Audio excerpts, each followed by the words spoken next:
তায়াম্মুম কি আপনি কি জানেন? পানি না থাকলে বা পানি ব্যবহার করা ক্ষতিকর হলে পবিত্র মাটি দিয়ে অজু বা গোসলের বিকল্প পবিত্রতা অর্জন করাকে তায়াম্মুম বলে। তায়াম্মুম করার অনুমতি কবে দেওয়া হয়েছে? যখন পানি পাওয়া যায় না অথবা পানি ব্যবহার করলে অসুস্থতা বেড়ে যাওয়ার আশঙ্কা থাকে, তখন ইসলাম তায়াম্মুম করার অনুমতি দিয়েছে। তায়াম্মুমের প্রমাণ কোথায় আছে? আল্লাহ তাআলা কুরআনে বলেন, তোমরা যদি পানি না পাও তবে পবিত্র মাটি দ্বারা তায়াম্মুম করো। সূরা মাইদা ঘর ৬। কি দিয়ে তায়াম্মুম করা যাবে?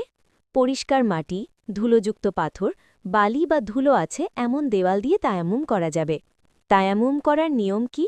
প্রথমে মনে মনে নিয়ত করবেন, তারপর ২ হাত মাটিতে লাগিয়ে মুখে মাসাহা করবেন। আবার হাত মাটিতে লাগিয়ে ২ হাতে কনুই পর্যন্ত মাসাহা করবেন। তায়াম্মুম করে কি করা যায়?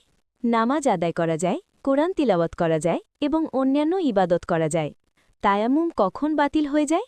যখন পানি পাওয়া যায় বা পানি ব্যবহার করা সম্ভব হয়, তখন তায়াম্মুম বাতিল হয়ে যায়।